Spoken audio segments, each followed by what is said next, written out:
An admirable speaker. Let's listen to one of his most remarkable speeches. देश आज संकटों से घिरा है और ये संकट हमने पैदा नहीं किए। जब जब कभी आवश्यकता पड़ी संकटों के निराकरण में हमने उस समय की सरकार की मदद की है। उस समय के प्रधानमंत्री नरसिंह राव जी ने भारत का पक्ष रखने के लिए मुझे विरोधी दल के नेता के नाते जेनेवा भेजा था और पाकिस्तानी उसे देखकर चमत्कृत रह गए।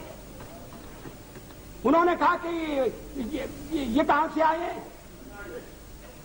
क्योंकि उनके यहां विरोधी दल का नेता ऐसे राष्ट्रीय कार्य में भी सहयोग देने के लिए तैयार नहीं होता। वो हर जगह अपने सरकार को गिराने के काम में लगा रहता है। ये हमारी परंपरा नहीं है, ये हमारी प्रकृति नहीं है और मैं चाहता हूं ये परंपरा बनी रहे, ये प्रकृति बनी रहे। सत्ता का खेल तो चलेगा, सरकारें आएंगी जाएंगी, पार्टियां बनेगी बिगड़ेंगी, मगर ये देश रहना चाहिए। इस देश का लोकतंत्र अमर रहना चाहिए। मुझ पर आरोप लगाया गया है और यह आरोप मेरे हृदय में घाव कर गया है। आरोप यह है कि मुझे सत्ता का लोभ हो गया है और मैंने पिछले 10 दिन में जो कुछ किया है वो सत्ता के लोभ के कारण किया है। अभी थोड़ी देर पहले मैंने उल्लेख किया कि मैं 40 साल से सदन का सदस्य हूं। सदस्यों ने मेरा व्यवहार देखा है, मेरा आचरण देखा है। जनता दल के मित्रों के साथ मैं सत्ता में भी रहा हूं।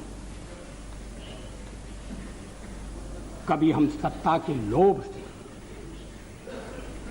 गलत काम करने के लिए तैयार हैं। मैं राजनीति में आया, मैंने कभी सोचा भी नहीं था कि मैं एमपी बनूंगा।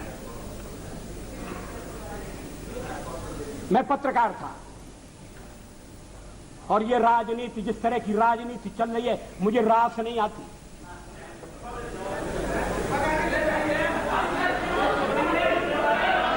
मैं छोड़ना चाहता हूं मगर राजनीति मुझे नहीं छोड़ती। हम अपने देश की सेवा के कार्य में जुटे रहेंगे। हम संख्या बल के सामने सर झुकाते हैं और आपको विश्वास दिलाते हैं कि जो कार्य हमने अपने हाथ में लिया है वो जब तक राष्ट्रीय उद्देश्य पूरा नहीं कर लेंगे तब तक विश्राम से नहीं बैठेंगे, तब तक आराम से नहीं बैठेंगे। मिलीजुली सरकार की सीमाएं हैं। 13 महीने का काल कोई बहुत लंबा काल नहीं है, लेकिन 13 महीने में हमने ऐसी रेखाएं खींची हैं जो काल के कपाल पर अमिट रहेंगी, जिन्हें बदला नहीं जा सकता है।